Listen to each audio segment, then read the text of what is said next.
Merci de votre fidélité au programme de Gangan TV. C'est encore un plaisir pour moi de vous retrouver dans ce nouveau numéro de Café Débat.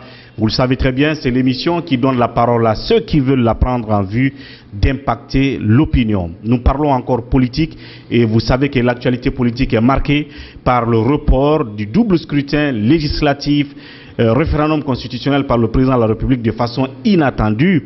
Évidemment, à la surprise de ceux-là qui comptaient prendre part à ces échéances, notamment le camp présidentiel qui a exprimé évidemment sa solidarité à son champion malgré cette décision qui fâche beaucoup. Qu'en est-il du camp des partis de l'opposition qui, malgré le retrait de bien des partis politiques de l'opposition plurielle, ont décidé tout de même d'aller à ces élections? Sont-ils aussi fâchés ou acceptent-ils sans aucune colère la décision d'Alpha Condé de reporter ces élections? C'est pour cette raison que nous donnons la parole à M. Boubacar Diallo, président du PPD, Parti pour la paix et le développement, parti politique membre de l'opposition plurielle, mais qui tout de même est en lice pour ces élections et qui nous reçoit ici dans les locaux de son parti politique. Monsieur Diallo, merci d'accepter notre invitation dans Café Débat. Merci de nous recevoir ici aussi. C'est moi qui vous remercie d'avoir pris le temps de venir dans notre siège et vous êtes la bienvenue. Merci une fois encore. Alors on va parler de ce report. Comment vous avez accueilli cette nouvelle à quelques 24 heures du jour du scrutin? Et puis on parle aujourd'hui de l'arrivée d'une mission d'experts de la CEDEAO qui vont scruter, qui vont regarder le fichier. Mais avant ça, la question de départ, c'est pourquoi le PPD a décidé d'aller dans un premier temps aux élections législatives, parce que c'était ça d'abord le point de départ, malgré l'opposition de vos pairs, l'opposition plurielle. Pourquoi votre parti a cru devoir aller à ces élections? Bon, je disais, c'est pour diverses raisons. La toute première est qu'un parti est créé pour aller briguer les suffrages des électeurs. Ça, c'est traditionnel, c'est connu. Bon, aussi, nous avons participé pratiquement, on a pris part à tous les événements qui se sont passés ces dernières années, depuis que nous sommes sur la scène politique, notamment les 2 dernières années, depuis octobre 2017, nous sommes membres de l'opposition, et on a fait les marches et on sait nos idées qu'on a avancées. Donc, il est à remarquer aussi que ce qui arrive aujourd'hui n'est pas la faute du PPD. Nous avons fait des propositions. Malheureusement, on n'a pas été suivis par nos pairs, notamment concernant le dialogue. Avant même qu'on aille aux élections, il y a eu un dialogue qui a été ouvert et il y a eu la main tendue, par exemple, du pouvoir pour un premier temps, et nos pairs ont jugé nécessaire de ne pas accepter. Nous avons accepté. Vous voulez parler de ce qui a été mené par la consultation qui a été menée par le Premier ministre et tout. Exactement, exactement. Bon. Et nous avons dit que malgré que nous savions que le Premier ministre était favorable à une nouvelle constitution, y compris le président même qui est son patron, et que c'était avec cela qu'il fallait dialoguer. Donc, mais nos pairs de l'opposition, les autres, ont dit non. Et comme nous sommes partis, donc ils ont estimé qu'on n'était plus avec eux. Donc, ils nous ont pris pour des gens qui, je ne sais pas comment ils peuvent le dire, mais nous, on s'est sentis un peu écartés de la chose. Donc, de l'opposition? De l'opposition radicale, je dirais radicale. Et nous avons estimé que, bon, mieux vaut le dialogue avant d'aller à la confrontation. Et ils ont dit le contraire. Donc, vous estimez qu'eux, ils sont une opposition radicale?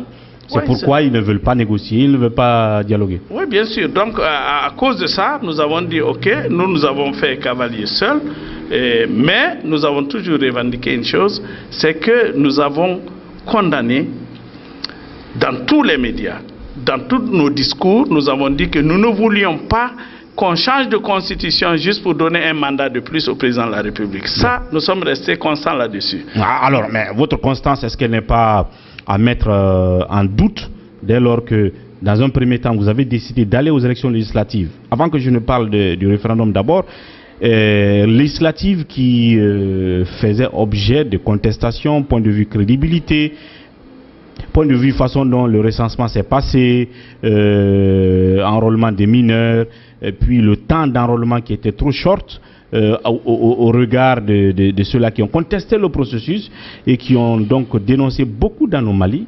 Mais malgré ces anomalies, selon eux, vous avez décidé d'aller à ces législatives. Est-ce que vous avez estimé, après tout, que le processus, dans le cadre des législatives, là, ne souffrait pas de problèmes majeurs? Donc vous vous dites, à la fin, nous, on va quand même aller à la conquête du Parlement. C'est ce que vous avez décidé, finalement. Oui, bon, je vais préciser quelques idées que vous venez d'avancer. Nous savons très bien que le fichier n'était pas bon. D'ailleurs, celui-ci n'est pas bon. Et celui de 2013 n'était pas bon non plus. Et d'ailleurs, il vous souviendra que nous, on n'était pas encore sur la scène politique, on n'était que des activistes de la société civile à l'époque. Moi, je vivais aux États-Unis. Nous savions que le fichier de Wemark de 2013 n'était pas bon. Et ils avaient menacé, ceux qui disent aujourd'hui qu'ils n'iront pas, ils avaient menacé de ne pas participer tant que Wemark était là. Mais malgré tout, ils sont partis avec le fichier de Wemark et Wemark.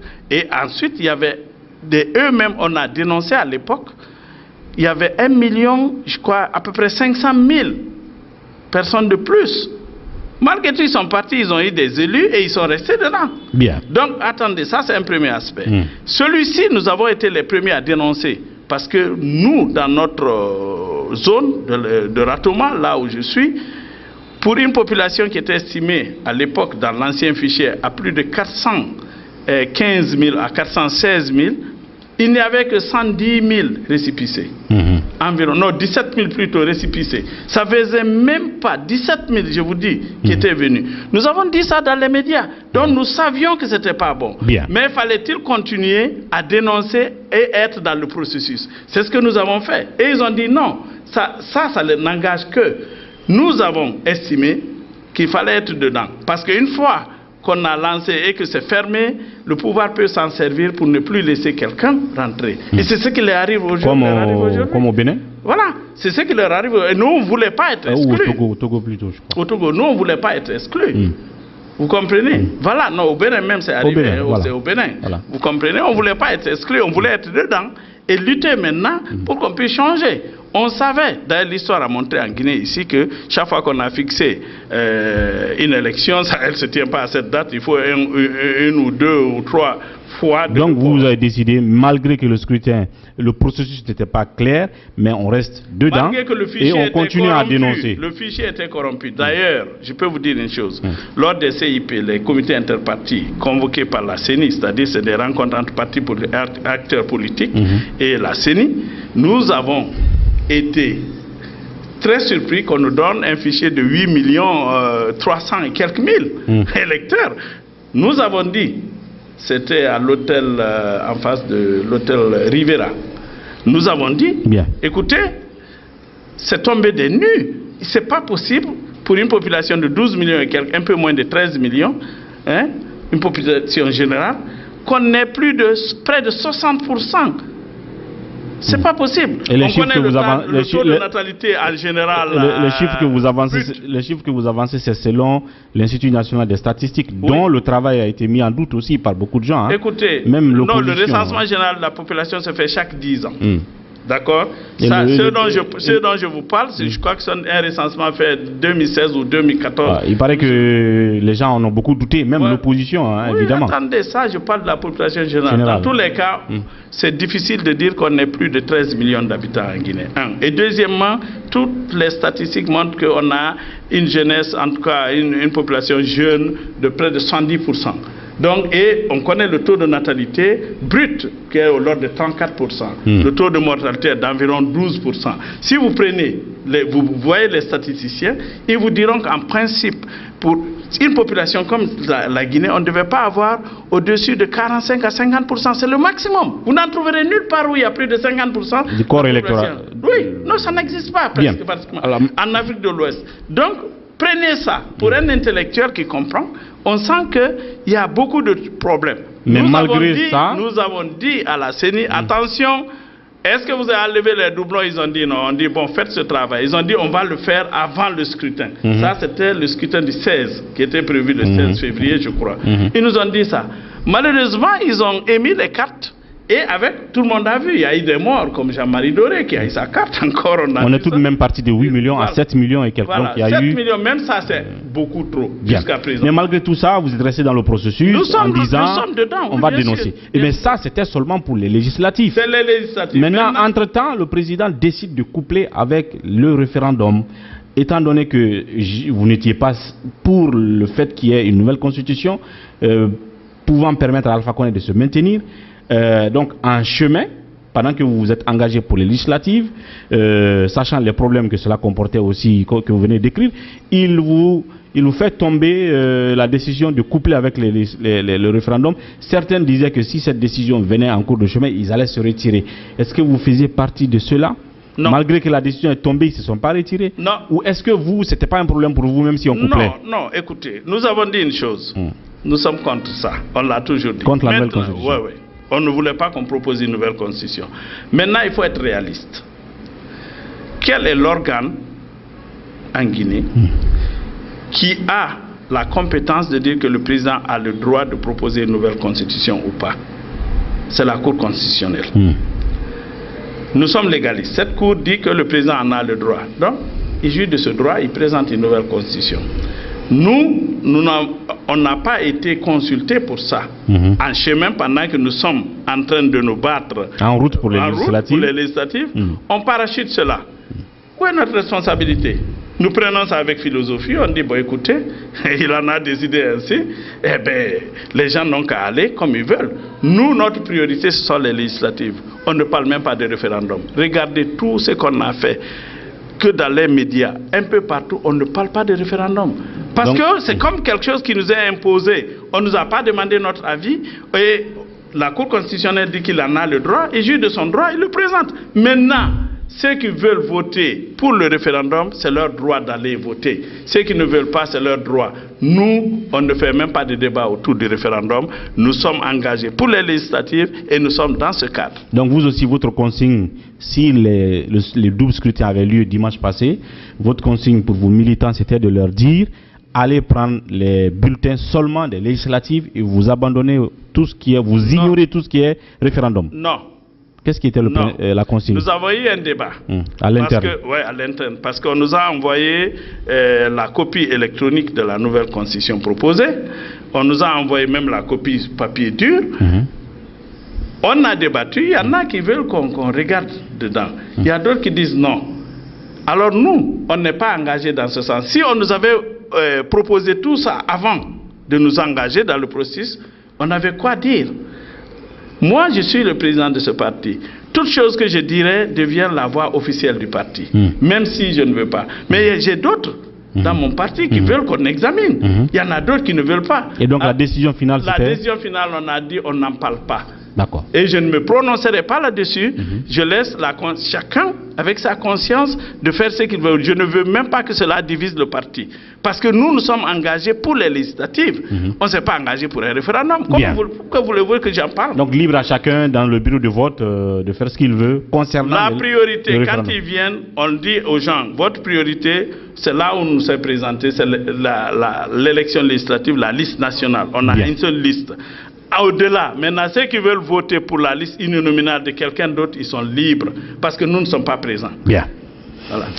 Voilà donc, c'était en quelque sorte une sorte de préambule pour cette émission. On va revenir aux questions essentielles, notamment le report de ces élections par le président Alpha Condé, alors que les gens étaient déjà inscrits dans l'esprit du scrutin quelques 24 heures avant. Quelle est la réaction du PPD à ce report et puis l'arrivée des experts de la CEDEAO? On va donc aborder ces questions dans la deuxième partie de cette émission, juste après. Merci de nous retrouver dans la deuxième partie donc de cette émission Café Débat. L'invité du jour, c'est M. Boubacar Diallo, président du PPD, Parti pour la paix et le développement. Vous l'avez compris, donc nous parlions de ces élections, les raisons qui ont donc qui justifient la décision du parti d'aller à ce double scrutin. Maintenant, on va parler du report. Je l'ai dit tout à l'heure, pendant que tout le monde était presque fixé sur ce scrutin, voilà que subitement le président sort à la télé et puis il annonce le report. Et comme il a dit, un report léger. D'abord, comment vous avez accueilli l'information? Est-ce que vous étiez au courant que ça allait se faire ou est-ce que vous avez été tout simplement surpris? Bon, on peut dire que moi, en tant que président du parti, j'ai quelques heures avant, j'ai eu vent de cela. Je ne vous dirai pas comment, mais quand vous êtes à la tête d'une institution, vous avez toujours des sources d'information. Voilà, des sources d'information, c'est vrai. Mais j'avoue que on a été très surpris et malheureusement déçus au niveau du parti parce que vous savez très bien que cette fois-ci, les partis se sont engagés, non seulement sur le plan financier, on n'a pas eu la subvention qui nous est due. Deuxièmement, nous avons fait 1 mois et demi de campagne, parce que c'était prévu pour le 16, ça a été reporté. Après donc de 2 semaines, ce qui fait encore, ça faisait un total de 45 jours, et qu'on le reporte encore, ça va faire 2 mois. Donc sur le plan financier, c'est vraiment très éprouvant. Sur le plan moral, et puis bon, 48 heures avant, on peut dire 24 heures avant le scrutin, parce que c'est vendredi et c'est dimanche qu'on devait faire, et donc le samedi on était préparé déjà pour les derniers trucs, on a partagé tout. Il fallait que les gens repassent maintenant pour faire de porte à porte, pour rappeler aux gens, parce qu'on a travaillé durement un peu partout où nous sommes présents. Nous nous sommes dit que bon, c'est le dernier virage et c'est terminé, enfin on va souffler. Donc quand on a appris ça, on dit quel autre calvaire. Voilà, donc j'avoue que l'argumentaire... Donc vous étiez déçus? On était déçus, oui. L'argumentaire du président, pour nous, il aurait pu faire ça lors du premier report. Parce que tout le monde savait ce qui se passait. Nous avons dénoncé 2 mois avant ce que l'OIF a dit. L'OIF a dit qu'il s'est retiré du processus. L'OIF, elle a dit qu'elle s'est retirée du processus, je crois, 4 ou 5 jours avant. Et nous avons même fait une déclaration en disant que pour nous, ce n'était pas quelque chose de nouveau, parce que ce que l'OIF a pris comme argument, c'est nous-mêmes qui avons dit ça 2 mois avant à la CENI. C'est 2 millions et quelques de personnes problématiques. Voilà, on a dit ça. Donc on a dit que ce n'est pas quelque chose de nouveau. Il fallait vous accompagner le processus jusqu'à ce niveau. Dès que les cartes ont été émises, il fallait tout de suite dire non, arrêter le processus et crier, peut-être dire non, on ne peut pas accompagner dans de telles conditions, parce que tout le monde a vu ce qui se passait. Vous attendez à 4 jours déjà et puis vous déclarez quelque chose. Un premier point. Le second, le président de la République, en reportant pour la première fois pour des questions techniques, à l'époque c'était pour la CENI je crois, parce que les cartes n'étaient pas arrivées, ça allait être très difficile de distribuer. Ayant constaté déjà ce qui se passait, je crois qu'il fallait donner le temps, plus de temps en ce moment pour dire bon voilà, nous allons donner beaucoup plus de temps pour que les problèmes techniques au niveau de la CENI soient réglés, et en plus penser aux partis politiques à lice, faire en sorte que leurs subventions soient payées. On va parler de ça tout à l'heure. Voilà. Le report vous a déçu, mais il a évoqué des raisons. Alpha Condé disait oui, la Guinée est un pays panafricaniste depuis belle lurette, donc on ne va pas se soustraire de cet engagement historique dès lors que les entités panafricaines de la sous-région et du continent se retirent dans le processus. La CEDEAO, l'Union africaine, il faut les écouter, puisque la CEDEAO avait rappelé tous ses observateurs, y compris l'Union européenne. Donc je crois que c'est ce qui a fait arrêter Alpha Condé. Est-ce que vous comprenez tout de même cette raison-là qui justifie le report? Oui. Est-ce que vous pensez que non, malgré que la CEDEAO a rappelé ses observateurs, l'Union africaine y compris, il devait faire fi de tout ça et amener les gens au scrutin le dimanche? Non, pas du tout. Nous comprenons, nous comprenons, comme il l'a dit, nous sommes panafricanistes, c'est vrai. Nous comprenons aussi les raisons. C'est ce que nous voulions qu'on règle. Mais c'était trop tard. Exactement. Nous pensions que le président aurait dû profiter du premier report pour régler tout ça. C'est-à-dire même appeler à l'époque ceux qui nous accompagnent, comme l'OIF, l'Union africaine, et dire bon, je vais faire un report, ainsi de suite. Quelles sont vos observations sur le fichier? Sur le fichier, ainsi de suite. Parce que je veux prendre la responsabilité de faire un report. C'est vrai, on a des problèmes techniques, mais vous aussi, quelles sont vos observations, parce qu'une fois qu'on aura lancé, je ne veux plus qu'on revienne et qu'on me dise autre chose. Donc c'est dos au mur qu'il a dû Moi, céder. je pense qu'il aurait pu cette responsabilité de consulter, ou bien les autres auraient pris la responsabilité parce qu'ils savaient qu'il allait reporter. Ça, c'est clair. De venir. Donc, l'un ou l'autre, des deux côtés, nous sommes des victimes. Nous qui sommes en liste, nous sommes des victimes. Moralement, nous sommes des victimes. Financièrement, nous sommes des victimes. Vous comprenez? Et sur le plan même logistique, c'est-à-dire il faut aller vers les électeurs, si cela c'est pour réexpliquer tout ça. Pour réexpliquer. Donc nous ne sommes pas là pour défendre les positions qu'ils ont prises. Nous ne sommes pas là, nous ne sommes pas la mouvance qui va donner toutes les bonnes raisons pour lesquelles nous sommes réalistes. Nous comprenons tout à fait, c'est normal qu'ils le fassent. Mais nous nous sommes dit qu'il aurait dû le faire, et ceux qui aussi ont demandé cela savaient ce qui se passait. Bien. Eux aussi, ils auraient pu l'interpeller ou profiter du premier report pour régler tous les problèmes avant qu'on en arrive là. Nous sommes des victimes. C'est ce qu'on ne cautionne pas, c'est ce qu'on n'accepte pas. Bien. En parlant de victimes, justement, vous parlez des moyens, les moyens que vous avez déployés personnellement, en tout cas, qui sont sous fonds propres. La subvention, elle n'a pas été donnée. Pourquoi? Est-ce que vous avez cherché à savoir pourquoi? D'aucuns pensent que si, d'un côté, Alpha Condé a donné de l'argent aux partis politiques de l'opposition qui ont décidé de partir aux élections, pourquoi il va permettre qu'on leur donne encore leur subvention? Est-ce que vous comprenez ces allégations? Écoutez, c'est vous qui le dites. Moi, j'ai ouï dire. Non, je rapporte ce qui se dit. Moi aussi, j'ai entendu des trucs. Je ne commande pas les ragots. Vous savez, on est en politique ici, on va tout dire sur les gens, les uns et les autres. Vous comprenez? Donc, ce que je peux vous dire là-dessus, on ne comprend pas. Ce que dit la loi, c'est ce qui doit être appliqué.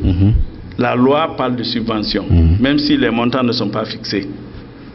Elle parle de subvention. Avant même, en principe, avant même d'ouvrir la campagne électorale, on devait être en possession de cela, parce que c'est à travers ça qu'on fait la campagne. Alors pourquoi on ne vous a pas donné, vous indexez qui comme responsable? Parce que certains disent c'est la CENI, alors que c'est le ministre du Budget. Notre interlocuteur direct pour ça, c'est la CENI.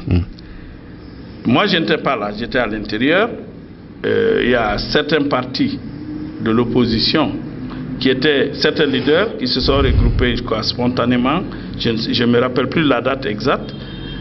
Ils m'ont appelé. J'ai dit, je ne suis pas à Conakry, je suis à l'intérieur. Donc, ils sont partis rencontrer le président de la CENI, qui leur a dit que, bon, écoutez, moi, c'est quand je reçois que je donne, d'après eux. C'est ce qu'on m'a rapporté. Donc, ça veut dire que le ministère du Budget ou celui des Finances, je ne sais pas. C'est le budget, c'est le ministre du Budget. Donc, n'avait pas mis à disposition les fonds nécessaires. C'est pourquoi la CENI aussi n'avait pas mis à disposition ces fonds. C'est ce qu'ils ont dit. Mais, celui qui organise les élections, celui qui met à disposition les kits, celui qui quand on doit payer la caution, on la paye au niveau de... Sur le compte de la CENI? Non, sur le compte du Trésor public. Quand on paye, on ramène les reçus originaux à la CENI. C'est à la CENI. Donc nous, notre interlocuteur direct, c'est celui-là. C'est là-bas. Maintenant, c'est lui qui sait comment il va s'y prendre pour réclamer cela. Mais la CENI vous a dit clairement que le ministre du Budget a bloqué l'argent. Donc c'est lui. Exactement en tout cas, ce qu'on m'a rapporté à cette époque, c'était ça. Donc nous avons tout fait, mais on est déjà engagé dans le processus. Vous pensez qu'il y a la main d'Alpha derrière je ne peux pas le ministre du Budget pour bloquer votre subvention de campagne? Je ne peux pas rentrer dans cette spéculation. Je sais simplement qu'on n'a pas reçu. Et nous, notre interlocuteur direct qui est la CENI, n'a pas été assez responsable pour réclamer ou bien pour même bloquer, dire écoutez, si les partis ne rentrent pas en possession de leur truc, et nous pouvons arrêter le processus. C'est son rôle de le faire. Ou bien saisir la Cour constitutionnelle. Voilà les manquements qu'il y a.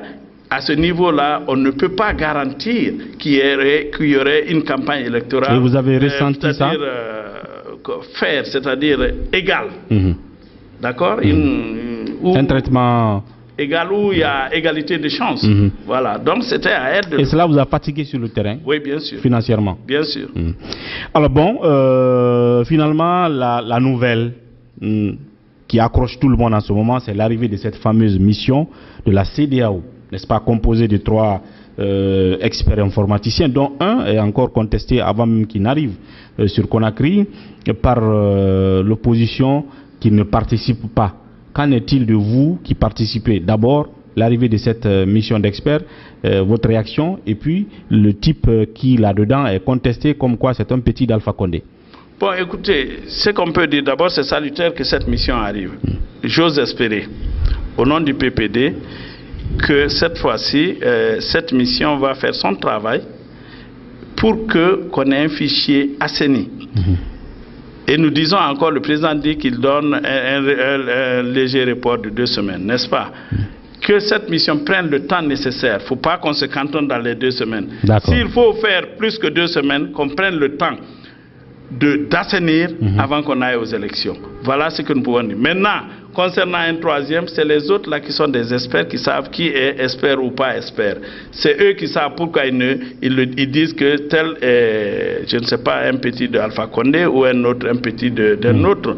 Nous autres, on n'a pas connaissance de cela. Mais je sais une seule chose. Vous n'avez pas de préjugés? Non, on n'a pas de préjugés. Nous voulons des experts, des gens qui vont vraiment aider à corriger ce fichier. S'il doit venir de Mars, qu'on l'amène, c'est-à-dire la planète Mars, qu'on l'amène. S'il doit venir d'une préfecture ou d'une sous-préfecture qui vienne, on est fatigué avec les spéculations, nous voulons en finir avec les élections législatives. Je dis bien élections législatives, je ne parle pas de référendum. Bien. Ça ne nous intéresse pas. Ceux qui sont intéressés dans le parti qui veulent voter, c'est leur droit.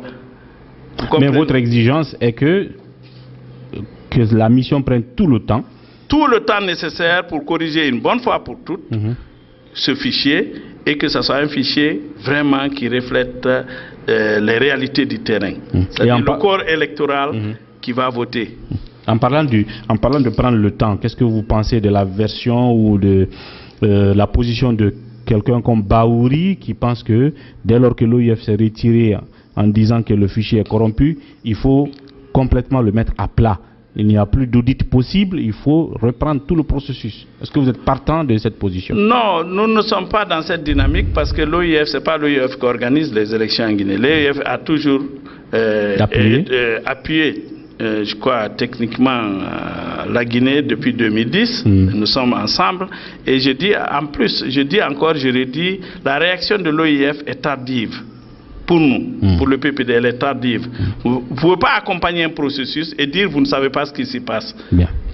Dès qu'on a dit 8 millions et quelques, l'OIF, connaissant depuis 2010 la démographie, comment est-ce que ça avance en Guinée, elle devait tout de suite sonner, tirer la sonnette d'alarme. Attention, nous pensons que quelque chose ne va pas dans ça. C'est le moment, il faut rectifier avant même d'aller. Ça, c'était avant le scrutin du 16 même. Bien. Il faut tout de suite le faire. Donc pour nous, franchement, nous ne sommes pas dans la même dynamique que celui que vous venez de citer. 2 éléments pour terminer cette émission. C'est d'abord le fait qu'il y avait un risque à ce que la date du 1er mars se tienne. Le risque d'affrontement par le fait que l'opposition qui conteste les législatives, le processus, et le FNDC qui conteste le référendum constitutionnel ont décidé d'empêcher ce double scrutin du dimanche. Et de l'autre côté, vous avez le président de la République qui disait, si quelqu'un décide de venir empêcher, il faut le frapper, ou sinon il faut vous occuper de lui. Je pense que ce problème-là n'est que différé, parce que l'opposition est toujours décidée à empêcher si le scrutin se tenait, et Alpha Condé non plus n'a pas abandonné le scrutin, il pense l'avoir reporté. On ne sait pas quel jour ça va se tenir, mais ce qui est sûr, si ça se tient, les autres sont prêts à l'empêcher, et Alpha dit qu'il faut frapper ceux qui voudront l'empêcher. Vous, dans quelle position vous vous retrouvez? Bon, nous disons d'abord que ce n'est pas au président de la République, c'est regrettable qu'il le dise, c'est un président de la République. Il a beaucoup plus d'expérience que moi. Je crois que c'est un écart de langage. Ce n'est pas son rôle de dire quand quelqu'un empêche à frapper-le. Ce n'est pas son rôle. Son rôle, c'est apaiser la situation, dire la loi sera appliquée, les forces de l'ordre n'ont qu'à prendre les responsabilités. C'est tout. C'est ça, c'est le premier. Ça, c'est concernant sa déclaration, que nous regrettons d'ailleurs. C'est un écart de langage, nous pensons. Le second point. Ah, mais il a répété plusieurs fois. Hein. Oui, je dis. Ça devient un écart si jamais le monsieur il se rectifie après, mais il a insisté. Toute la tournée durant qu'il a faite, il a répété de bout en bout et insisté là-dessus. Donc c'était vraiment... Je dis qu'on n'est pas dans la même dynamique que le président de la République dans ce sens. C'est-à-dire quand il demande aux gens de les frapper. C'est à la justice et aux forces de l'ordre de prendre les... Mais ce n'est quand même pas un écart de langage dès lors qu'il a répété 4 fois dessus. Pour moi, pour nous autres, nous pensons que c'est un écart de langage. Ça ne se doit pas. Ça on le dit bien déjà. Maintenant, La volonté d'empêcher. La volonté d'empêcher. Je vais revenir sur un autre aspect. En 2001, nous étions contre le référendum. Moi, je n'étais pas ici, j'étais aux États-Unis. Autant de compter.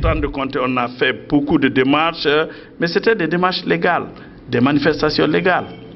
L'actuel locataire de Sékou Touré, l'actuel président de la République, était contre. Je crois que son parti a fait, j'ose bien, je crois qu'elle a fait campagne contre le référendum.